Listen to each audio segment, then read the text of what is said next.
मेरी screen visible है दोनों को?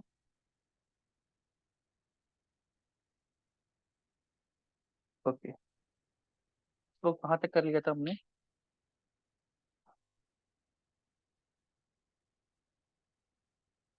ठीक है। तो वो क्लियर, गेट जो हमने पढ़ा था वहां तक क्लियर है? उसमें तो कोई कंफ्यूजन नहीं हो, सेटअप कर पाए थे आप लोग? उसकी हमें जरूरत पड़ेगी, ठीक है, आगे हम सेलेनियम का प्रोजेक्ट बनाएंगे। ठीक है। उससे पहले जावा में हमने क्लासेस तक कर लिया था आई थिंक। क्लासेस एंड उसका ऑब्जेक्ट बनाना हमने सीख लिया था। तो इनका यहाँ तक क्लियर है, जावा में क्लासेस और ऑब्जेक्ट?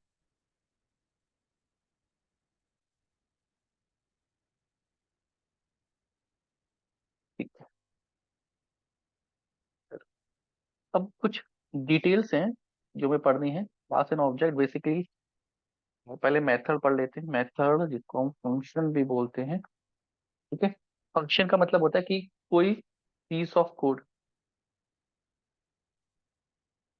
बार बार रिपीट हो रहा है, उसको ब्लॉक ऑफ कोड भी बोलते हैं। ब्लॉक ऑफ कोड को हम क्या कर रहे हैं, फंक्शन में कन्वर्ट कर दे रहे हैं और फंक्शन को कॉल कर रहे हैं। उससे क्या कॉन्सेप्ट हो रहा है, रीयूज। ये हम रीयूज कर पा रहे हैं उस फंक्शन को, बार बार, हमें बार बार लिखने की जरूरत नहीं पड़ रही है। ठीक है। सेकंड हमने पढ़ा है class and object. Class and object क्या कर रहे हैं, basically they are making a template. एक टेम्पलेट डिजाइन कर रहे हैं जिससे जिसकी हम कॉपी कर सकें और मल्टीपल ऑब्जेक्ट बना सकें जो उस टेम्पलेट को यूज कर सकते हैं। इसमें भी हम पूरे पूरे यहाँ पे कोड को यूज कर रहे हैं। यहाँ पे पूरा स्ट्रक्चरिंग कर रहे हैं एक तरीके से। जो सेम रिलेटेड चीजें हैं, जो स्टूडेंट की रिलेटेड चीजें वो स्टूडेंट में रहे, जो एम्प्लॉय रिलेटेड चीजें वो एम्प्लॉय में रहे। यहाँ पे स्ट्रक्चरिंग हो रही है। क्लियर? अब इसमें और क्या क्या चीजें हम कर सकते हैं। सेकंड कॉन्सेप्ट आता है क्लास एट्रीब्यूट। एट्रीब्यूट्स को हम बोलते हैं जिसे हम वेरिएबल्स बनाते हैं। ठीक है। सेम वेरिएबल्स को हम जब हम क्लास में यूज करते हैं, variable for x, it is exactly N attribute of A class. जब हम कोई भी वेरिएबल डिफाइन करते हैं किसी भी क्लास में, क्लास स्टूडेंट बना दी सपोज हमने, ठीक है, और इसके अंदर एक वेरिएबल डिफाइन कर दिया, दैट इज कॉल्ड एट्रीब्यूट। ठीक है। नहीं, अभी उस पर आते हैं, लोकल और ग्लोबल पे भी बात करते हैं। ठीक है। एट्रीब्यूट मतलब क्या है, वेरिएबल है। क्लियर? अभी ग्लोबल और उसके भी आते हैं। ठीक है। ये क्लियर हो गया? एक्सेस करना, एट्रीब्यूट को एक्सेस करने के लिए आपको इस क्लास का ऑब्जेक्ट बनाना पड़ेगा, डॉट का यूज करना पड़ेगा, तब आपको ये प्रॉपर्टी एक्सेसिबल होगी। अगर आपको ए की वैल्यू 10 एक्सेस करनी है तो हर क्लास का ऑब्जेक्ट बनेगा और डॉट ए करके प्रॉपर्टी यूज होगी। जैसे हमने यहाँ पे मेन का ही ऑब्जेक्ट बना लिया, ऑब्जेक्ट डॉट किया तो हम इसकी वैल्यू को एक्सेस कर पा रहे हैं। मॉडिफाई भी कर सकते हैं इसकी प्रॉपर्टी को, सेम, ये भी सारे करके देखेंगे। ठीक है। चेंज, वैल्यू को चेंज करना है, चेंज कर सकते हैं। यस। ये होते हैं एट्रीब्यूट। सेम होते हैं मेथड्स। तो हमने फंक्शंस पढ़े थे, फंक्शंस को हम क्या करते हैं, क्लासेस के अंदर बनाते हैं। मैं थोड़ा सा रिवाइज करा रहा हूँ पिछला। जावा क्लास बनाई, क्लास के अंदर मेथड बना दिया, मेथड को भी यूज करना है तो क्लास का ऑब्जेक्ट बना के डॉट से हम यूज कर पाते हैं। Clear? अब इसमें दो चीज यूज होती है, एक होता है स्टैटिक और एक होता है पब्लिक। स्टैटिक का मतलब होता है कि, चलो एक काम करते हैं, एक लिस्ट को ओपन करते हैं और स्टार्ट करते हैं थोड़ा सा कोड, वहां से चीज और क्लियर होंगी।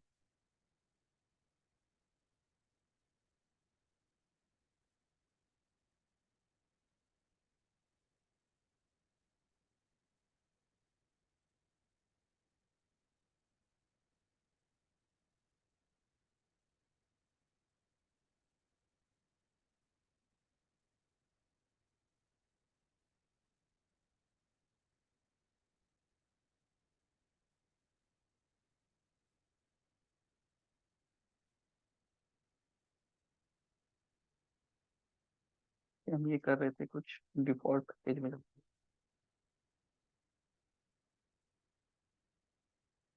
ये हमारी मेन क्लास है। कुछ इम्पोर्टेंट, ठीक है। ये सिंपल सी मेन क्लास है। और हमने एक क्लास बनाई है, क्या, कैलकुलेटर। इसके अंदर ये वेरिएबल्स बना दिए, ठीक है। अब इसका स्टैटिक का मतलब समझते हैं। ये मैंने करा दिया था क्या आप लोग को, ये मुझे दिख क्यों रहा है इसमें?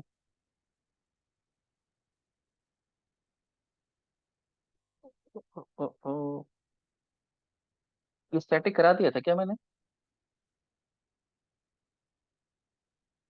मेरे कोड क्यों दिख रहा है यहाँ पे? चलो मैंने कभी कैसे, और ठीक है चलो।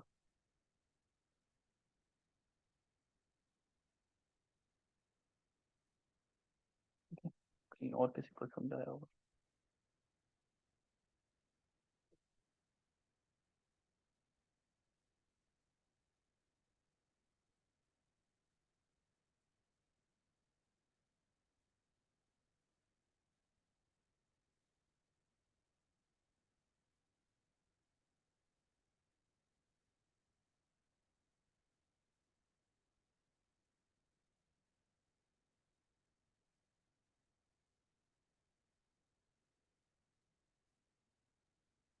सिंप्लीफाइड कर दिया मैंने, ठीक ही ज्यादा है। क्लास बना दी, एक वेरिएबल्स को आदि, ठीक है। के अंदर मेथड बना दिया, दो वेरिएबल ले रहा है, ऐड कर रहा है, रिटर्न कर रहा है। क्लास का ऑब्जेक्ट बना दिया।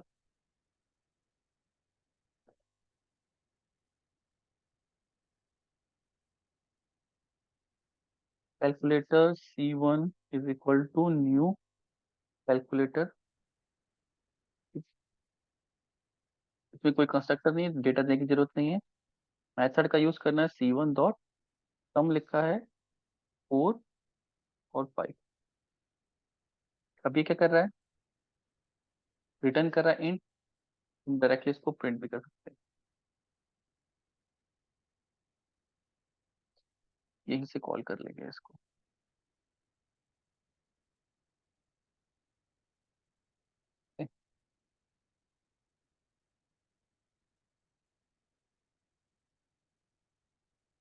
ठीक है, 9। तो 4 और 5 उसने ऐड करके दे दिया। यहाँ तक क्लियर है ना? अब मैंने यहाँ पे एक वेरिएबल बना दिया, इन काउंटर, और उसकी वैल्यू रख दी 0, ठीक है। और यहाँ पे system dot out dot print L the value of counter is,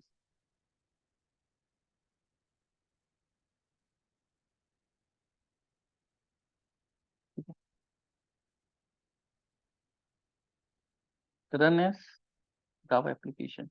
value of counter is 0, ठीक है। ये इसने प्रिंट कर दिया। अब जब भी मेथड कॉल हो रहा है तो मैं क्या कर रहा हूँ, इस काउंटर की वैल्यू को प्लस प्लस कर रहा हूँ। ये चीज क्लियर हो गई, ठीक है। अब मैं प्रिंट कर रहा हूँ, पहली बार अगर फंक्शन कॉल होगा तो ये क्या हो जाएगा, value of counter is 1। Clear? इतना समझ में आ रहा है? यहाँ तक कोई डाउट है? मुझे बेसिकली क्या करना है, मुझे एक और वेरिएबल मैंने बनाया, तो इस चीज को समझिए। C2 is equal to new calculator.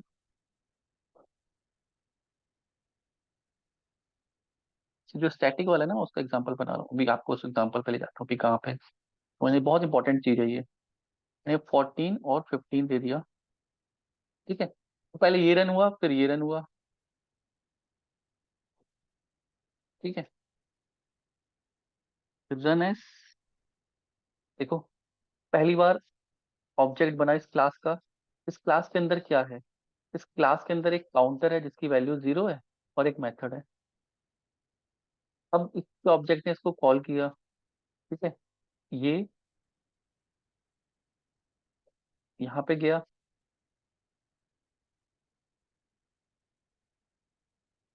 यहाँ पे गया, इसकी वैल्यू क्या है, इनिशियल वैल्यू जब ऑब्जेक्ट बना था 0, इसने 1 कर दी और इसे प्रिंट कर दी। ठीक है। जब दूसरा ऑब्जेक्ट बना, इसको इनिशियल वैल्यू क्या मिली थी, अब इसको जब इनिशियल वैल्यू मिलेगी तो अभी इनिशियल वैल्यू क्या है, V2 को तो बिल्कुल फ्रेश ऑब्जेक्ट मिलेगा। सम में गए, ओपन डिक्लेरेशन, काउंटर की वैल्यू जब नया ऑब्जेक्ट मिला बिल्कुल कॉपी मिलेगा ना इसका, इंट की वैल्यू क्या हो गई, 0। नया ऑब्जेक्ट बना, फिर से इसने क्या कर दिया, इसको 1 कर दिया। तो जो वेरिएबल है वो किससे साथ अटैच है, वो हर ऑब्जेक्ट के साथ अटैच है। ये चीज समझ में आ रही है। अगर मैंने ऐसा सी कर दिया, C3 कर दिया, और यहाँ पे कॉल कर लिया C3, और यहाँ पे चेंज कर लिया मैंने, और फिर भी रन कर रहा हूँ, तो काउंटर देखो 1 1 1 ही जा रहा है, क्योंकि हमेशा कॉपी मिल रही है, इसको कॉपी मिल रही है और ये इंक्रीज कर रहा है। तो ये जो वेरिएबल्स हैं और ये चीजें अटैच है, ये कहाँ से अटैच है, हर ऑब्जेक्ट के साथ एक एक नई नई कॉपी बन रही है। ये चीज समझ में आ गई। तो अगर मैं चाहता हूँ, मेरी कंडीशन ऐसी है कि जब जब इसके ऑब्जेक्ट बन के यूज हो, काउंटर बढ़ता जाए, तो जो कॉपी है वो ऑब्जेक्ट के साथ ना बन के वो किसके साथ अटैच रहे, वो क्लास के साथ अटैच रहे, उसकी कॉपी ना बने। Right. We often use Java program either static public. We have created a static method which means that it can be and not can be accessed without creating an object of a class. Method की बात करें, चाहे हम variable की बात करें, वही method को भी हम स्टैटिक करेंगे। ठीक है। अगर हम किसी को स्टैटिक कर दें,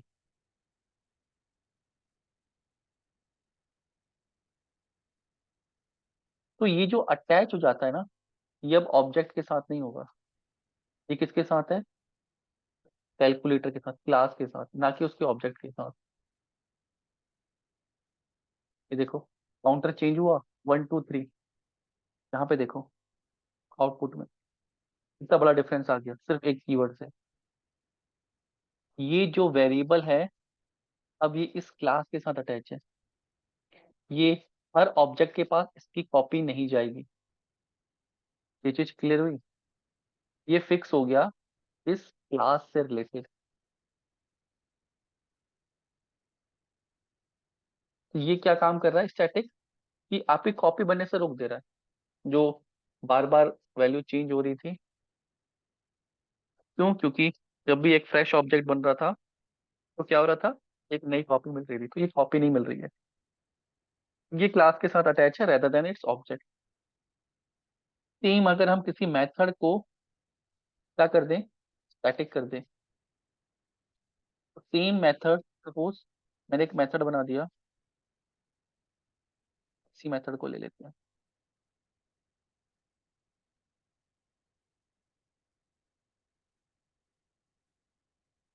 ठीक है। अभी मेथड का नाम क्या है, my static method print static method can be called without creating an object. अब ये जो मेथड है, ये हर क्लास के साथ नहीं अटैच है, जैसे ये अटैच है, ये किसके साथ अटैच है, कैलकुलेटर के साथ। इसको आप डायरेक्टली कैलकुलेटर को यूज कर सकते हो, कैलकुलेटर क्लास डॉट, देखो ये इसके साथ काउंटर भी है माई स्टैटिक मेथड, तो हम इसको डायरेक्टली कॉल कर सकते हैं, इसका ऑब्जेक्ट बनाने की जरूरत नहीं, इसकी कॉपीज नहीं बनेंगी। ठीक है। ये देखो, तो किसी मेथड को आप चाहते हो कि वो क्लास के साथ ना बने और अलग से रहे, चाहे काउंटर का है चाहे कुछ भी डिटेल है, ठीक है, तो हम उसको स्टैटिक बना सकते हैं। हम्म। विदाउट कोड, ये डायरेक्ट कॉल हो गया ना, इसका वो नहीं बनाया हमने, इसका हमने क्या नहीं बनाया, ऑब्जेक्ट नहीं बनाया। अगर हम ऐसे ऑब्जेक्ट नहीं बनाएंगे, डायरेक्टली कॉल होगा ऐसे। ये किसी ऑब्जेक्ट के साथ रिलेटेड नहीं है, ये क्लास के साथ रिलेटेड हो गया। हाँ, वो इसलिए लगाते थे क्योंकि जो कंपाइलर कॉल करता है तो उसका ऑब्जेक्ट ना बनाए, वो डायरेक्टली कॉल कर सके। ठीक है, स्टैटिक क्लियर हो गया।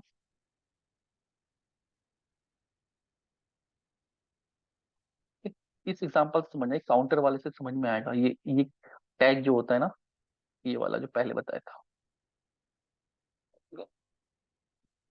Second thing, constructor. Constructor, suppose हमें किसी क्लास को डेटा देना है, थोड़ा सा इसे वापस आते हैं, बता देते हैं।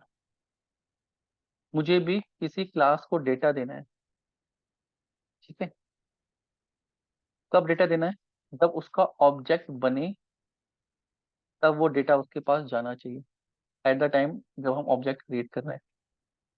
से बिल क्लास है, सपोज एक और क्लास बनाते हैं,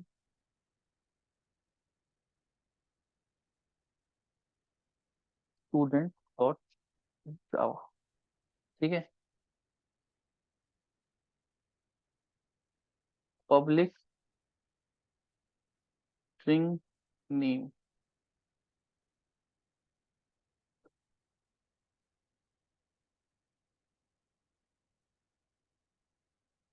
ठीक है, और अगर हम प्रिंट कराएं,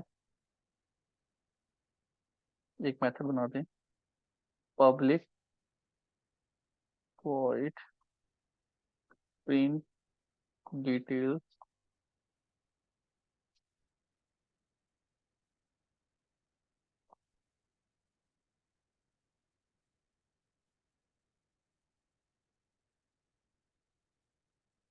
नेम ऑफ स्टूडेंट। ठीक है, अगर हम इस क्लास का ऑब्जेक्ट बनाए किसका, स्टूडेंट का,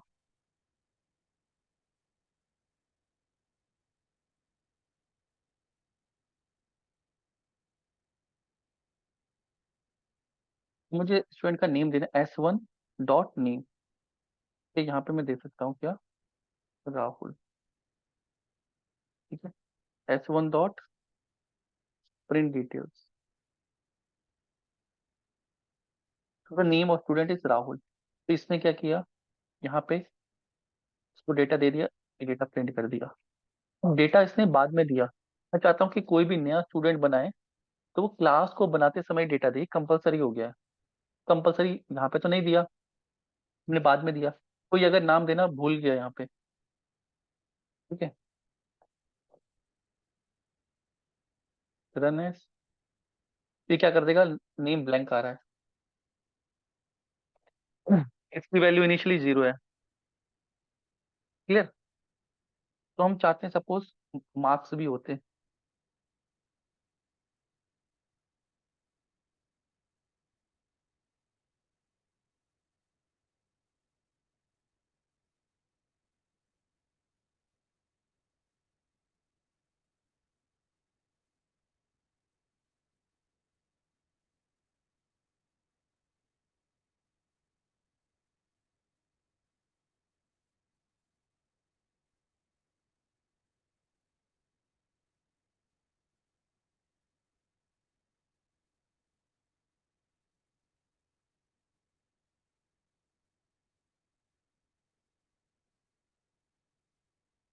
मार्क्स लिखकर सपोज परसेंटेज होती।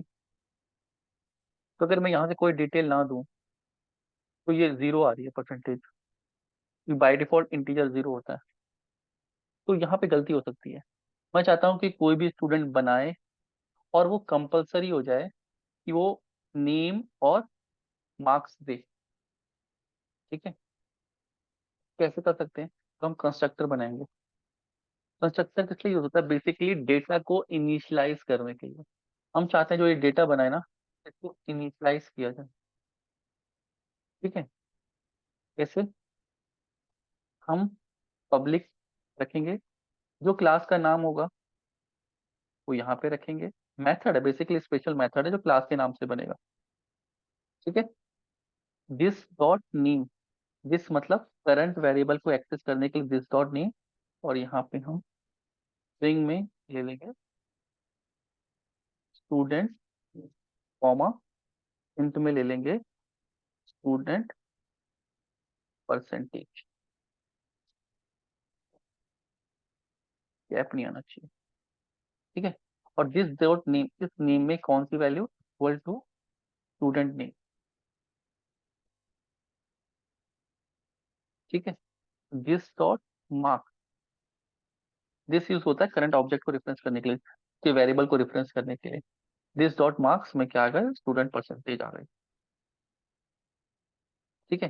तो जिसने भी इसका ऑब्जेक्ट बनाया होगा यहाँ पे, तो यहाँ पे कंपलसरी हो गया क्या, ऐड आर्ग्यूमेंट, आपको यहाँ पे आर्ग्यूमेंट देने ही पड़ेंगे।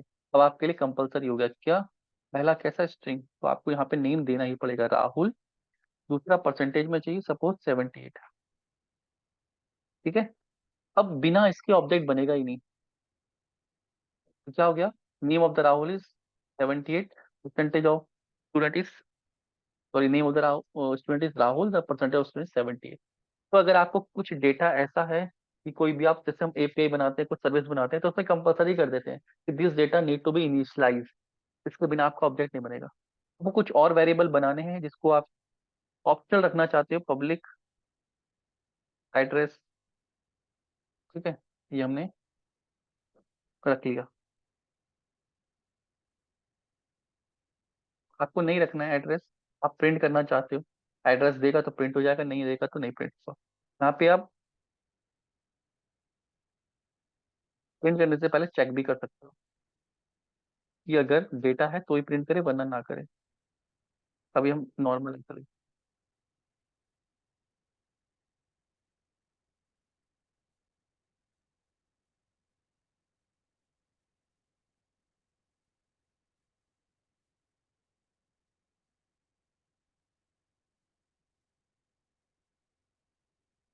ठीक है।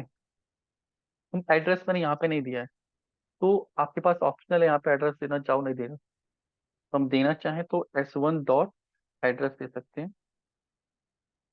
वैलिड। कोई देना चाहेगा तो वो अलग से दे सकते हैं, ये ऑप्शनल हो गया, ठीक है। कोई स्टूडेंट टू है सपोज,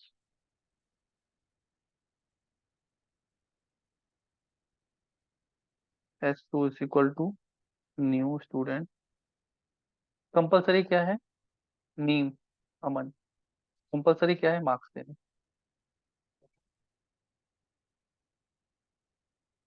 कंपलसरी ये है, एड्रेस, एड्रेस ऑप्शनल है। S2 से भी कॉल होगा, लेकिन एड्रेस प्रिंट नहीं होगा, एड्रेस ब्लैंक आएगा। ये चीज क्लियर है। तो ये क्या है, ये सीखना है हमें कंस्ट्रक्टर, डेटा को इनिशियलाइज करने के लिए। ये चीज क्लियर हो गई,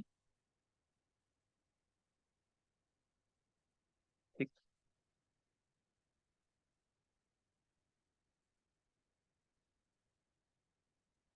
प्रियंका ये क्लियर है।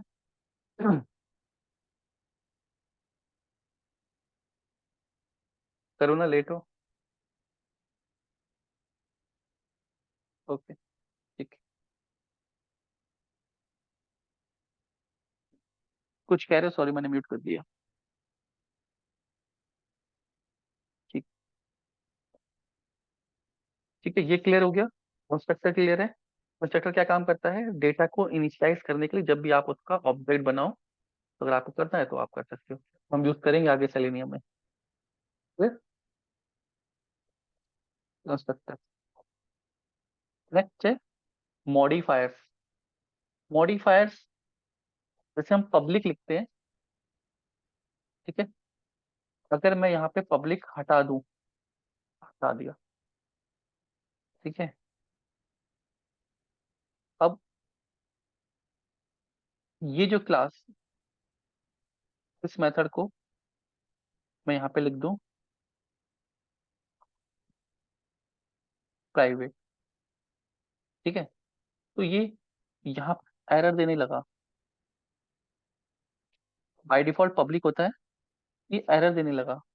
एरर देने लगा मतलब मैंने जो इसकी विजिबिलिटी है इसको ऑफ कर दिया, इसको कौन कौन कहाँ कहाँ से एक्सेस कर सकता है। ठीक है, उसको हम बोलते हैं एक्सेस मॉडिफायर, जो हम यहाँ पे दे रहे हैं ना, पब्लिक। पब्लिक इसका कीवर्ड, पब्लिक है इसका एक्सेस मॉडिफायर। कौन कौन से लोग इसको एक्सेस कर सकते हैं। अगर मैं यहाँ से क्लास एंड मेथड के टॉपिक से यहाँ पे क्लास बनाऊं, न्यू क्लास बनाऊं, तो नाम दे दूं डेमो 2, इसमें भी मेन मेथड बना दूं suppose, ठीक है।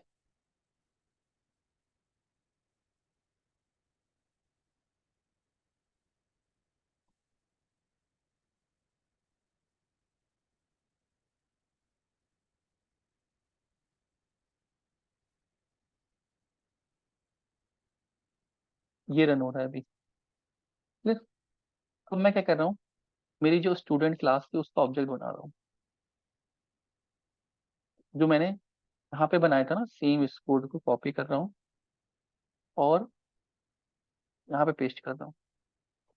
तो यहाँ पे ये क्या कह रहा है, ये फोल्डर अलग है, देखो ये फोल्डर होता है, ठीक है। इसके अंदर ये पैकेज है, ये पहला पैकेज है, इसके अंदर क्लासेस हैं। दूसरा पैकेज है, इसके अंदर क्लासेस हैं। तीसरा पैकेज है, इसके अंदर क्लासेस है। अगर पहले पैकेज को समझते हैं, अगर मुझे कोई भी क्लास जो मैंने यहाँ पे बनाई है, तो अगर यहाँ पे यूज करना है तो मुझे उसको इंपोर्ट करना पड़ता है। क्लियर? कैसे करते हैं, डेमो में यहाँ पे हम लिखेंगे, अब इसका ना पैकेज का नाम नहीं दिया है तो हमने, फोल्ड पैकेज को चेंज कर सकते हैं क्या, मुझे आपको यहाँ पे बनाना पड़ेगा।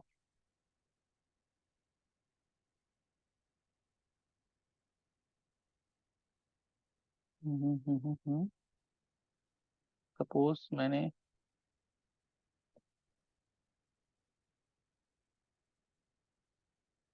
चलो एक क्लास एंड मेथड के अंदर बनाते हैं डेमो 2, के अंदर एक मेथड बनाते हैं पब्लिक, भी public, public void print hello method है, ठीक है।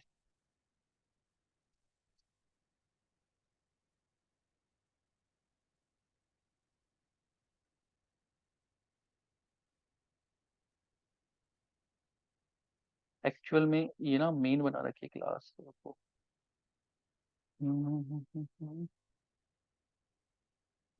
करेगी रन करते हैं।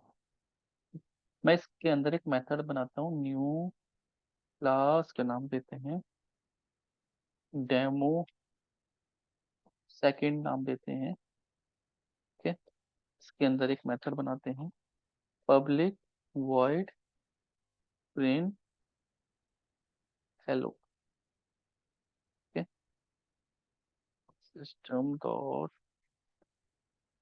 Print ln, this is from demo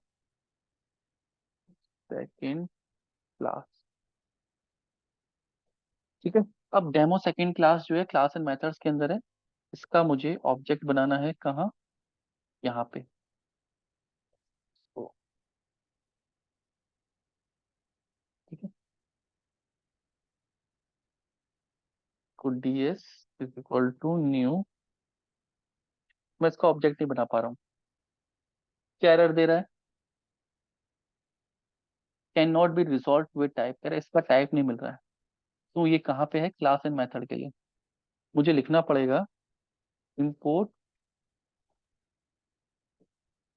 class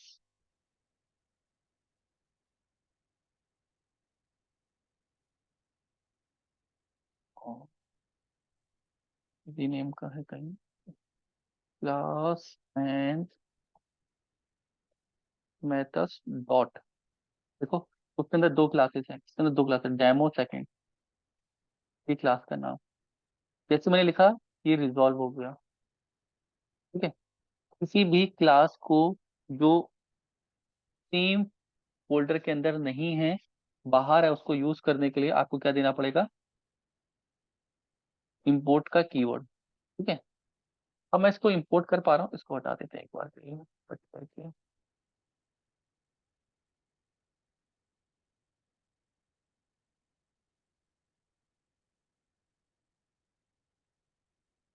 इसको यहीं रख लेते हैं, कहीं भी जरूरत पड़े। क्लियर। अब देखो, ds डॉट, कौन सा मेथड था? प्रिंट हेलो, इसको कॉल कर लिया। This is from demo second class. ये क्लास दूसरे पैकेज के अंदर से हमने यूज करी, इसको यूज किया।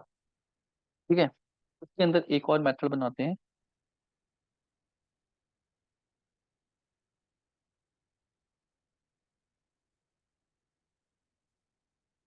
माई प्रिंट,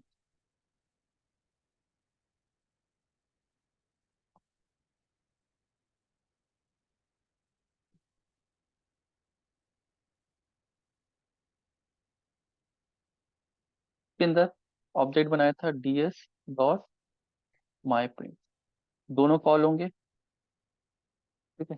दोनों कैसे हैं? पब्लिक है। पब्लिक का मतलब कोई भी इसको एक्सेस कर सकता है। अगर मैं पब्लिक हटा दूं, ठीक है, हटा दिया, देखो यहाँ पे इसकी विजिबिलिटी चली गई। ये चीज समझ में आई? विजिबिलिटी चले गई मतलब इसको आप एक्सेस नहीं कर सकते।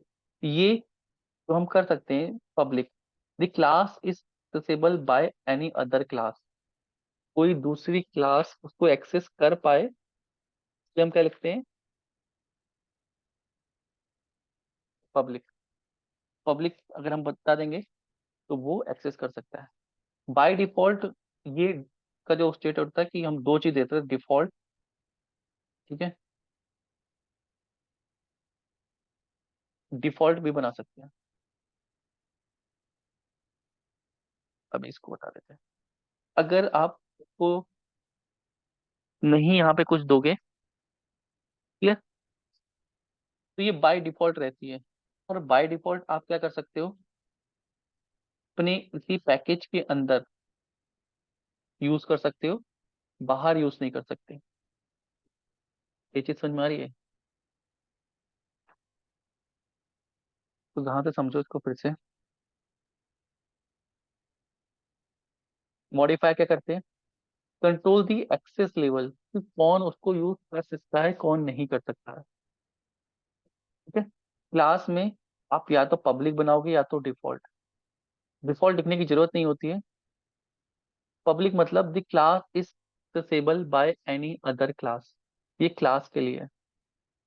डिफॉल्ट आप कहीं से भी सेम पैकेज के अंदर default, same package by default वो डिफॉल्ट रहती है। ठीक है। यहाँ पे अब दे रहे हैं मेथड में, हमें पास थोड़ी सी ज्यादा प्रॉपर्टी है। जैसे पब्लिक कर सकते हैं, प्राइवेट कर सकते हैं, डिफॉल्ट कर सकते हैं, प्रोटेक्टेड कर सकते हैं। तो बाय डिफॉल्ट वो डिफॉल्ट रहता है। अगर मैं कुछ नहीं दूंगा तो ये डिफॉल्ट है। डिफॉल्ट का मतलब अगर मैं फर्स्ट क्लास के अंदर सेम कोड अगर फर्स्ट क्लास के अंदर लिखूं तो ये मुझे एरर नहीं देगा। ठीक है। बस इंपोर्ट करने के लिए बोलेगा। ये क्या कह रहे हैं? the syntax on the print hello identifier, ओ सेकेंड। हाँ तो फिर कुछ और है दे दी, कुछ और गड़बड़ की।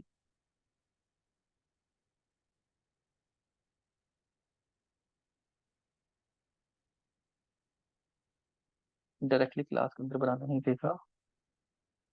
और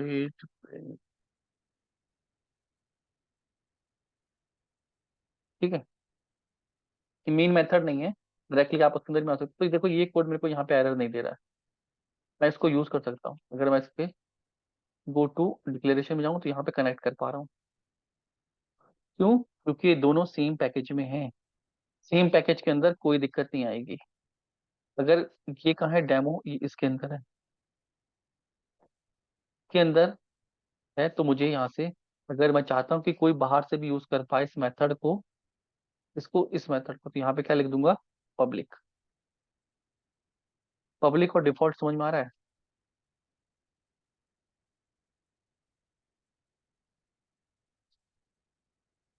पब्लिक क्या करेगा, मुझे कहीं से भी एक्सेस करने की परमिशन दे देगा। और अगर पब्लिक हटा दूंगा, उसका मतलब है कि वो डिफॉल्ट है, कि टीम पैकेज के अंदर आप उसको यूज कर सकते हो। क्लियर। अगर आपको वो भी अवॉइड करना है कि मैं सिर्फ अपने मेथड के अंदर उस मेथड को यूज करूं इंटरनल मेथड की तरह, तो क्या कर सकते हैं हम, private code is only accessible with in the declared class. मेरी ये क्लास है डेमो, इसके अंदर एक मैं मेथड बनाना चाहता हूँ जो मैंने प्राइवेट कर दिया, माय ओन मेथड। ये थोड़े एडवांस कॉन्सेप्ट है, जब यूज होंगे तब समझ में आएगा।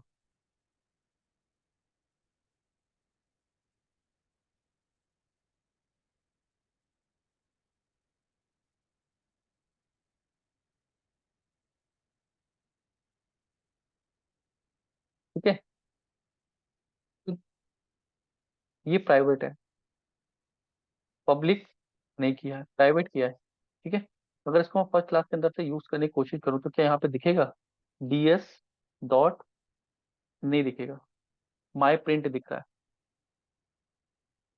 ये चीज क्लियर हुई। प्राइवेट मतलब है कि ये मेथड अब यहाँ के अलावा इस क्लास के अंदर यूज कर सकते हैं, इस क्लास के बाहर नहीं, इस क्लास के अंदर दूसरे मेथड के अंदर आप यूज कर सकते हैं। ये किस लिए यूज होते हैं, सपोज ये कोई इम्प्लॉय है, इम्प्लॉय का डेटा यहाँ से प्रिंट होना है, और ये मेथड क्या करता है, डेटाबेस से जाके कनेक्शन बनाता है, डिटेल लेके आता है, फिर इसको देता है। तो डायरेक्टली डेटाबेस कनेक्शन हम नहीं देते। सपोज यहाँ पे होता डीबी,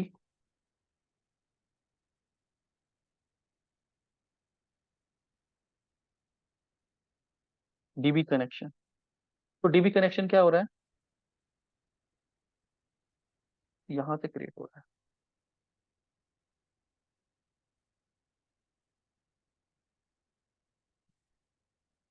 क्रिएटिंग डीबी कनेक्शन। ठीक है, ये मेथड इंटरनली यूज होगा कि हम कुछ भी काम करना है उससे पहले डीबी कनेक्शन बनाए, काम करें। लेकिन जो इसको ऑब्जेक्ट बना रहा है उसको हम डीबी कनेक्शन की परमिशन नहीं देंगे। ये चीज क्लियर है, इसलिए हम यूज करते हैं प्राइवेट। ये चीज समझ में आई, प्राइवेट का यूज कहाँ है, प्राइवेट जब इंटरनल क्लास के अंदर ही हमें कोई मेथड का यूज करना है। क्लियर, इसमें डाउट है कुछ।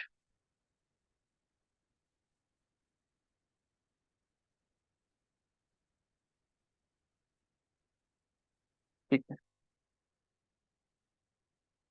प्रोटेक्टेड, प्रोटेक्टेड का मतलब होता है कि अभी हम एक सब क्लास पढ़ेंगे। ठीक है, सब क्लास में प्रोटेक्टेड का यूज होता है, तो मैं वहां पे बताऊंगा। अभी हमने तीन चीजें पढ़ी हैं, पब्लिक, प्राइवेट और डिफॉल्ट। पब्लिक मतलब ओपन टू ऑल कर दिया हमने, प्राइवेट मतलब सिर्फ अपने लिए रखा है, डिफॉल्ट मतलब टीम पैकेज के अंदर अवेलेबिलिटी रहेगी। ये चीज क्लियर है। ये किसका है, मेथड का, एट्रीब्यूट का और कंस्ट्रक्टर का। इस मेथड कोई बना सकते हो, सेम वे में क्लास, क्लास को अगर मैं पब्लिक हटा दूं यहाँ से, तो इस क्लास की विजिबिलिटी कहाँ रहेगी, कौन सी क्लास हटाई, मैं डेमो सेकंड।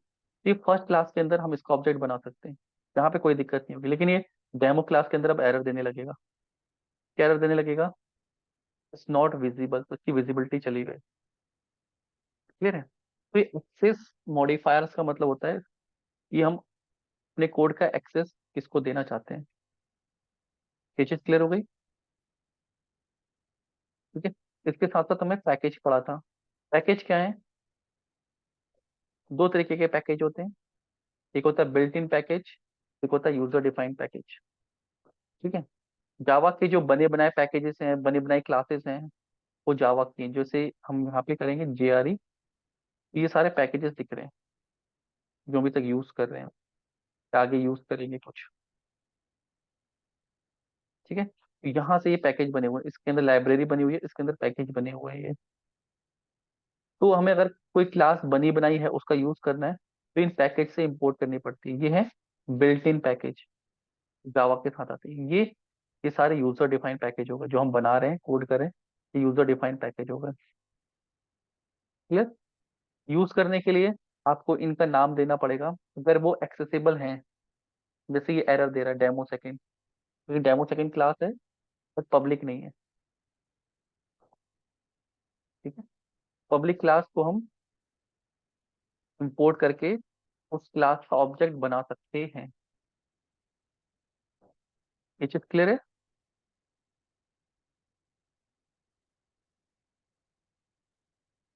इसमें डाउट है कोई?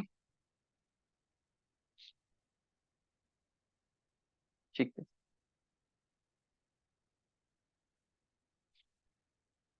बिल्ट इन पैकेज और दो तरह के पैकेज है, यूजर डिफाइंड पैकेज। इंपोर्ट कैसे करना है? पैकेज का नाम, ठीक है, जावा के अंदर यूटिल dot scanner, Java dot यूटिल package, उसके अंदर स्कैनर क्लास। तो स्कैनर क्लास होती है डेटा से इनपुट लेने के लिए। इनपुट लेना है कभी, इस क्लास का यूज करना पड़ेगा। कहाँ मिलेगी ये क्लास? लिखी हुई कहाँ पे मिलेगी? JRE के अंदर। ठीक है, जावा यहीं पे कहीं बनी होगी, जावा डॉट यूटिल करके बनी होगी। Let's see, Java dot base में होती है, पहली क्लास ही होती है जावा डॉट बेस के अंदर। पैकेज होता है इनके वाला, के अंदर क्लास होती है स्कैनर की।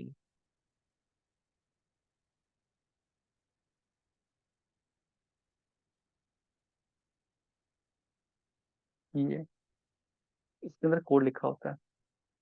ठीक है, इस क्लास को आप इंपोर्ट कर सकते हो, यूज कर सकते हो। ये सब मेथड बने हुए हैं, क्लिक करोगे मेथड पे पहुंच जाओगे। ये सब जो बिल्ट इन बना के रखा हुआ है जावा ने, इसको आप यूज कर सकते हो। क्लियर? जैसे हम स्ट्रिंग डॉट लेंथ करते हैं तो वो सब बना के रखे हुए, तो इस क्लास को इंपोर्ट करना पड़ता है पहले, अलग पैकेज के अंदर है। ये चीज क्लियर हो रही है? इसमें डाउट है किसी को?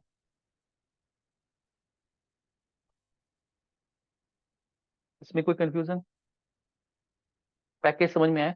पैकेज क्या है? बेसिकली कोड की लाइब्रेरी है, कोड लिखा है, ठीक है, बिल्ट इन, ऑलरेडी कोड बना बनाया है। अभी हम इसका यूज क्या करेंगे? तो इसमें सेलेनियम नहीं है, तो सेलेनियम पैकेज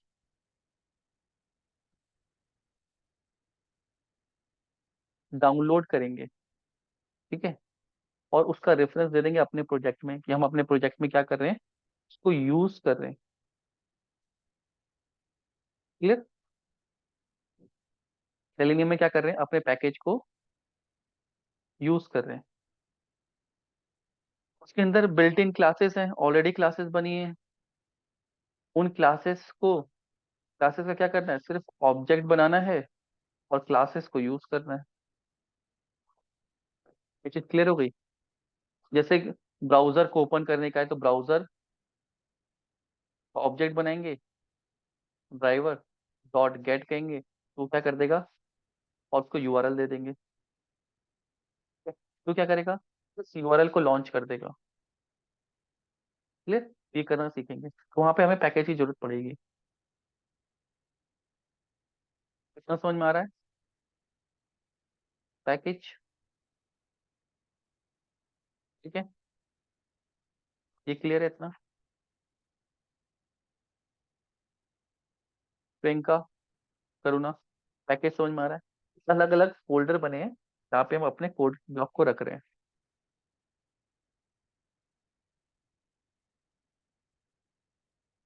ठीक है, ठीक है, ठीक है। नेक्स्ट टॉपिक है इनकैप्सुलेशन। अब इनकैप्सुलेशन का मतलब है कि हम अपने डेटा को इनकैप्सुलेट कर रहे हैं। इन कैप हाइड करने की कोशिश कर रहे हैं। कौन सा डेटा? Sensitive data. जैसे इन कैप वर्ड आया है कि जैसे हम कोई मेडिसिन लेते हैं तो वो दो तरह की मेडिसिन,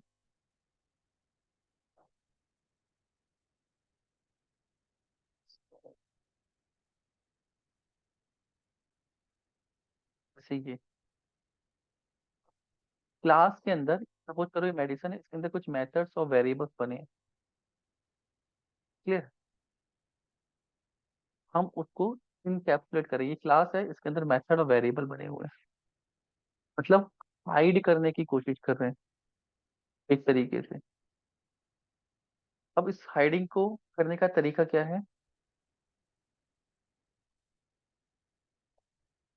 उसका अब सिंपल सा एग्जांपल लेते हैं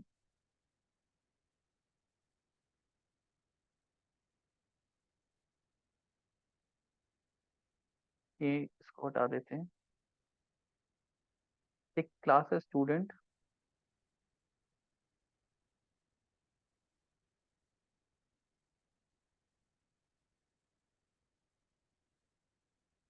एक और क्लास बनाते हैं इसका।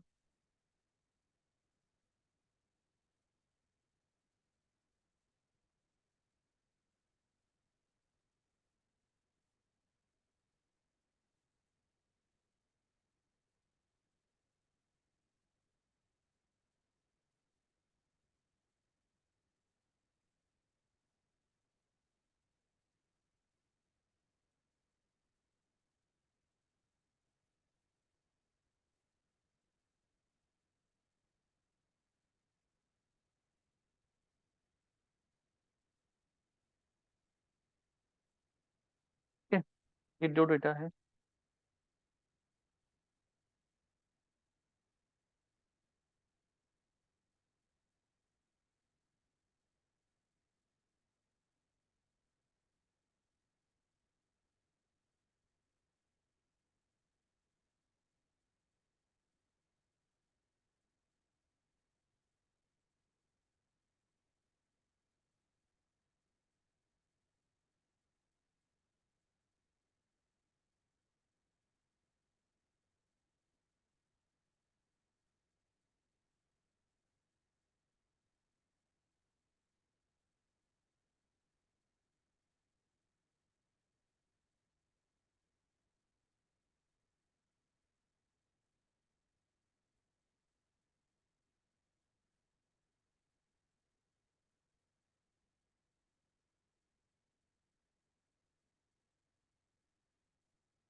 सिंपल सा कोड लिखा है, एक एम्प्लॉय क्लास बनाई है, दो वेरिएबल बनाए, मेथड बनाया है, और यहाँ से हम यूज कर पा रहे हैं। ये चीज क्लियर है?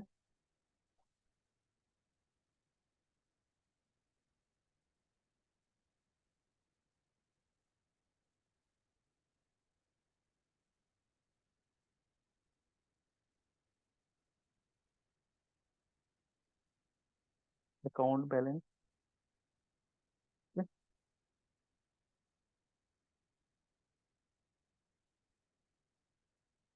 अब यहाँ से E1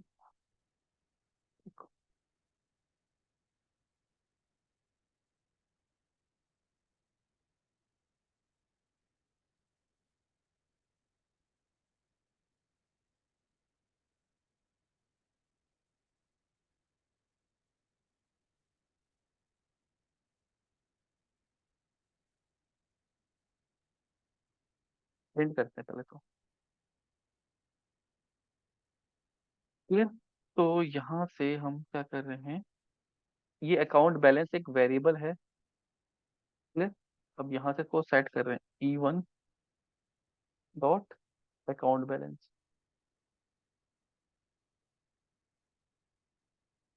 तो इसका ये अकाउंट बैलेंस हो गया।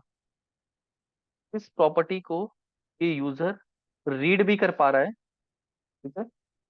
अगर हम यहाँ पे लिखें system dot out dot print Elon.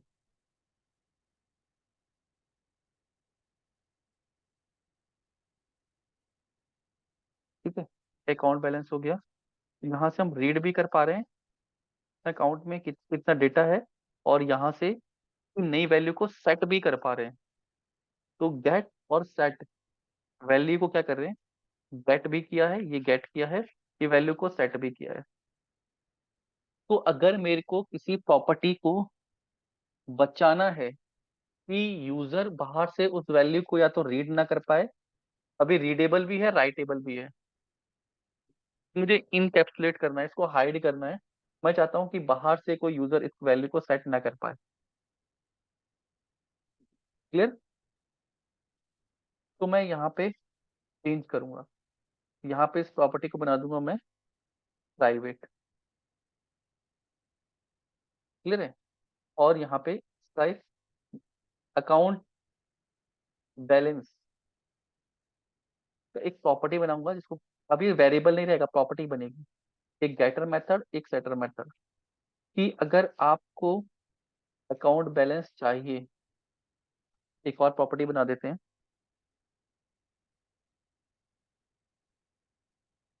Public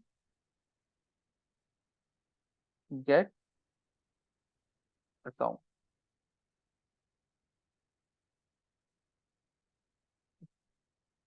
gate क्या करना है, स्ट्रिंग प्रॉपर्टी है। गेट और सेट इसलिए लिखते हैं ताकि रीडेबल हो जाए। Account balance gate account balance. ठीक है। एक मेथड हो गया, ये रिटर्न कर देगा क्या, दिस डॉट अकाउंट बैलेंस। ठीक है। अब आप अकाउंट बैलेंस की प्रॉपर्टी को डायरेक्टली यहाँ पे एक्सेस नहीं कर पाओगे, एरर दे रहा है। क्लियर। यहाँ पे भी एक्सेस नहीं कर पाओगे। ठीक है। लेकिन आप क्या कर सकते हो, अगर आपको अकाउंट रीड करना है, वो राइट हमने बनाई नहीं है, तो अगर हम यहाँ पे कोई वैल्यू सेट करें, सपोज ये अकाउंट है। क्लियर। यहाँ पे एक प्राइवेट मेथड बना दिया, एक कोई भी मेथड बना दिया, गेट बैलेंस, वो इस प्रॉपर्टी को फिल्ड कर दे रहा है। इसको भी भूल जाओ, भी बताता हूँ। देखो हमने अब इस प्रॉपर्टी को आप क्या कर सकते हो, राइट नहीं कर सकते कैसे भी करके। ये प्राइवेट है, ये सिर्फ यहीं पे राइट किया जा सकता है। क्लियर। और प्रिंट डिटेल, डिटेल में आप इस प्रॉपर्टी को प्रिंट भी कर सकते हो, यहाँ से या बाहर से एक्सेस करना है तो गेट बैलेंस अकाउंट बैलेंस। अब आप इसको यूज करोगे, ये पब्लिक है जो इसको रिटर्न कर रहा है, वैल्यू को रिटर्न कर रहा है। तो ये जो थी ये रीडेबल राइटेबल थी, ये सिर्फ ऐसी हो गई, ये रीडेबल हो गई। अब इसको आप बाहर से राइट कर ही नहीं सकते अकाउंट बैलेंस को। E1 डॉट, देखो गेट अकाउंट बैलेंस आ रहा है, और वो प्रॉपर्टी ही चली गई यहाँ से। अगर जबरदस्ती से लिखने की कोशिश करूंगा,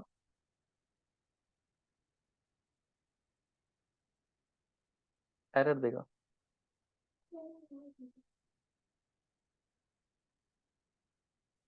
दिख रहा है, ये क्या कह रहा है, नॉट विजिबल, विजिबिलिटी नहीं है। ये तरीका होता है हाइड करने का।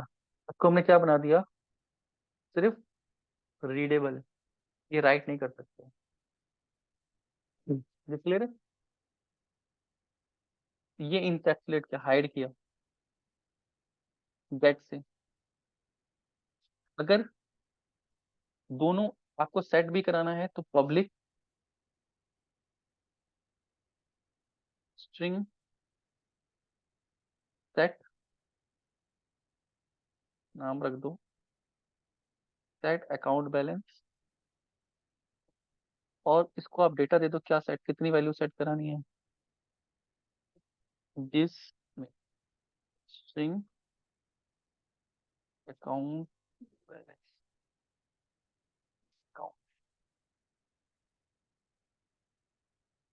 अकाउंट बैलेंस ऐसे लिखे, ठीक है। तुम्हें क्या करना है, कुछ नहीं करना, इस अकाउंट प्रॉपर्टी को सेट करना है, यहाँ पे लिख देंगे this dot account balance is equal to, ये जो बैलेंस है इसको,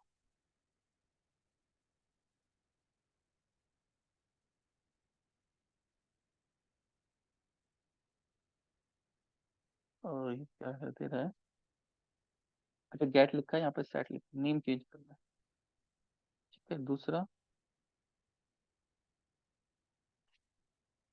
return public string, string return void, कुछ भी रिटर्न नहीं करेगा, क्लियर है। ये तो रिटर्न करता है, ये तो रिटर्न नहीं, तो सिर्फ वैल्यू को सेट करना है। तो आप डायरेक्टली इस वैल्यू को नहीं सेट कर सकते, आप इसको और इस मेथड का यूज करोगे। तो यहाँ पे इसका नाम यूज करके ई वन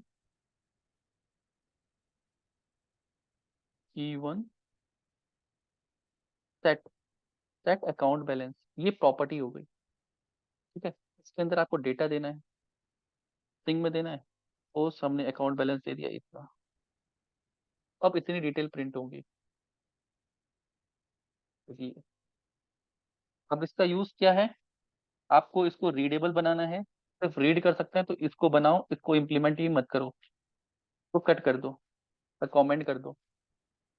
अगर आपको किसी प्रॉपर्टी को सिर्फ राइटेबल बनाना है, सिर्फ आप डेटा राइट कर सकते हो, उसको रीड नहीं कर सकते, तो आप इसको हटा दो। ये रीडेबल राइटेबल दोनों बन गया प्राइवेट डेटा। जो भी प्रॉपर्टी को आपको हटाना है आप बंद कर सकते हो।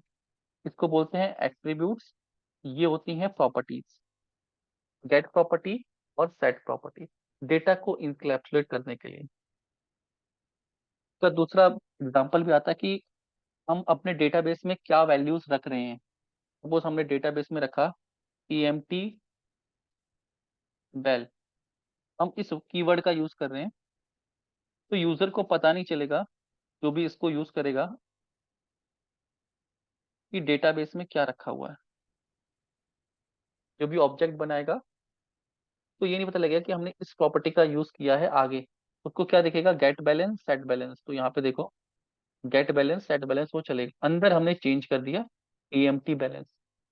ये कीवर्ड होते हैं डेटाबेस की, जो टेबल्स कॉलम होते हैं ना, उसके नाम के हिसाब से हम उसको मैच कर लेते हैं, बट यूजर को नहीं देते। जैसे कोई कोड का यूज करेगा तो उसको नहीं देंगे, तो हम सिर्फ उसका ऑब्जेक्ट बनाने के लिए देते हैं, कि इंटरनल प्रॉपर्टीज को हाइड कर देते हैं।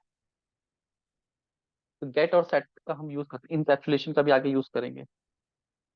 ये चीज समझ में आ रही है, कि प्रॉपर्टी को रीडेबल राइटेबल, अभी तो रीडेबल राइटेबल है, उसको कंट्रोल कैसे किया जाए। सिर्फ रीड करना है, डेटा हटा दो। गेट से हम रीड कर पा रहे हैं, सेट से उसकी बैलेंस को राइटेबल बना पा रहे हैं। ये चीज क्लियर हो गई।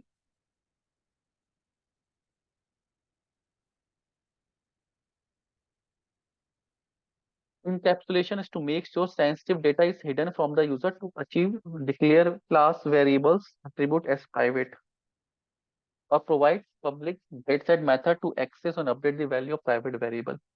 हमने प्राइवेट वेरिएबल बना दिया, जो सिर्फ इस क्लास के अंदर हम एक्सेस कर सकते हैं, और गेट और सेट मेथड्स बना दिए, जो उस डेटा को फिल करेंगे।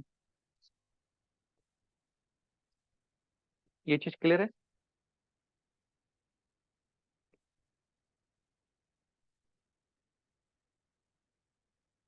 ये समझ में आ रहा है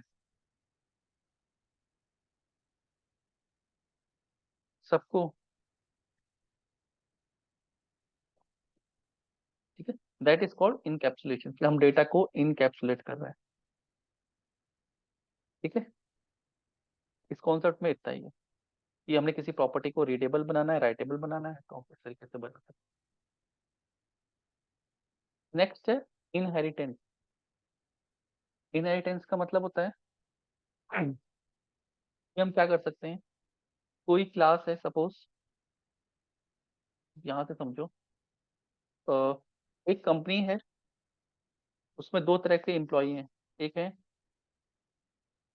और पहले आप लोग बताओ कि अगर एक कंपनी है, ठीक है, उसमें एम्प्लॉय है, ठीक है, एम्प्लॉय का अगर हम टेम्पलेट बनाए, क्लास बनाए, तो कौन कौन से एट्रीब्यूट्स देने पड़ेंगे? Name, address, phone number, employee ID, और कौन से देने पड़ेंगे?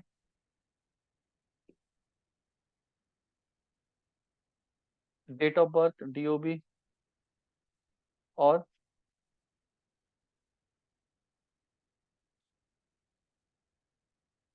क्या दे सकते हैं? Aadhaar card, PAN card, account number, और प्रॉपर्टी बताओ। अकाउंट, बैंक अकाउंट लिख, bank account number, PAN number, UN number, ठीक है। ऐसे करके बहुत सारी प्रॉपर्टीज हैं जो एक होती हैं पर्सन में। क्लियर? कोई ऐसी एक क्लास है,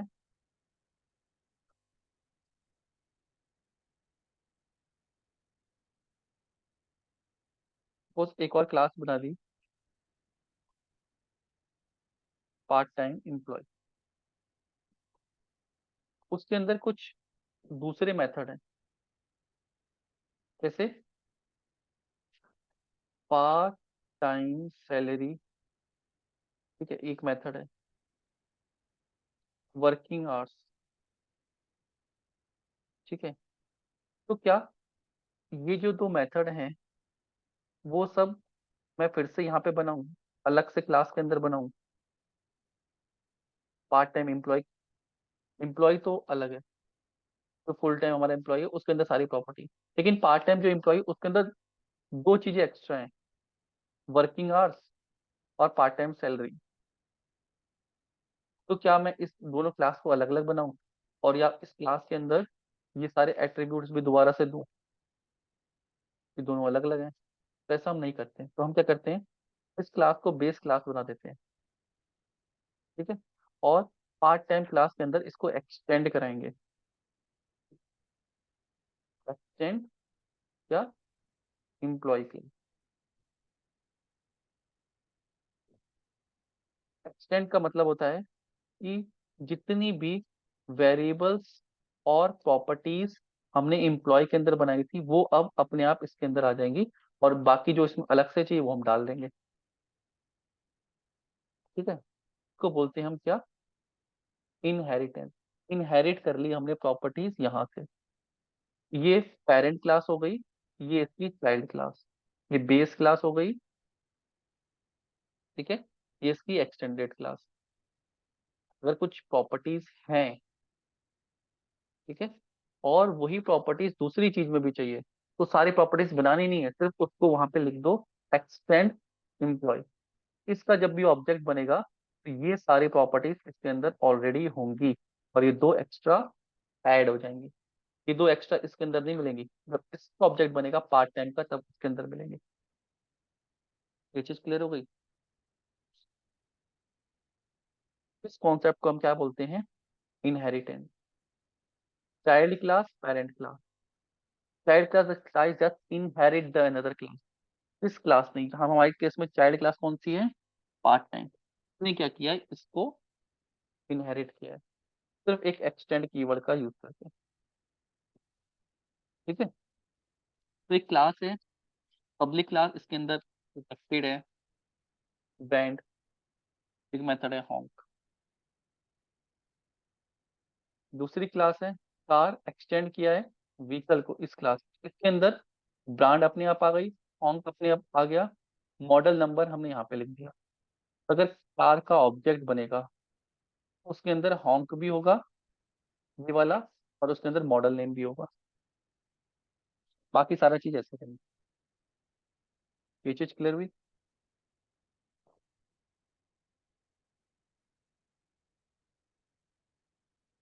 इसमें कोई डाउट है? इसमें सिर्फ आपको क्या करना है, एक्सटेंड कीवर्ड का यूज करना है।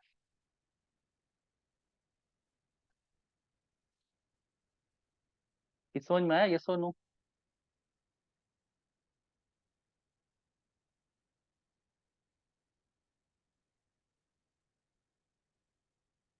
ये आप खुद से ट्राई करके देखेंगे, फिर इसके आगे के टॉपिक फिर नेक्स्ट क्लास में पढ़ेंगे। क्लियर है? तो इतना आप प्रैक्टिस करिएगा, ओप से लेके class, object, attribute, method, constructor, modifier, encapsulation, package और इनहेरिटेंस। इनहेरिटेंस में आप ये एग्जांपल बनाइएगा, फिर सारे वेरिएबल्स, और फिर पार्ट टाइम का ऑब्जेक्ट, ये वेरिएबल आप एक्सेस कर पा रहे हो। क्लियर है? इसके बाद एक क्लास चाहिए होगी यहाँ से लेके हैश मैप तक हमें करना। क्लियर? जब आप ये प्रैक्टिस कर लोगे तो यहाँ पे इनहेरिट करना, एब्स्ट्रैक्शन और इंटरफेस बताना आसान हो जाएगा, वरना भी कंफ्यूज हो जाओगे। तो ये सारे कॉन्सेप्ट अब इसी कॉन्सेप्ट के ऊपर है, इनहेरिट के ऊपर है, कैसे रोकना होता है। ठीक है? पॉलीमॉर्फिज्म भी इसके ऊपर आएगा, बेस क्लास में अलग अलग मेथड बना सके। जब इनहेरिट क्लियर हो जाएगा आपको तब। इनहेरिटेंस समझ में आया आपको? ये एग्जांपल समझ में आया कि आपने एक क्लास बनाई, उसके अंदर वेरिएबल बनाए, 10 15 20 वेरिएबल बना दिए, और आपको एक और क्लास बनानी है जिसके अंदर ऑलरेडी जो वेरिएबल बने हुए थे वो यूज हो रहे हैं, आप अलग से वेरिएबल नहीं बनाओगे, उसी क्लास को सेंड करोगे तो उसकी सारी प्रॉपर्टीज इसके अंदर आ जाएंगी। ये क्लियर हो गया? ठीक है, तो इसको प्रैक्टिस करिएगा, फिर नेक्स्ट टाइम में फिर आगे कंटिन्यू करेंगे।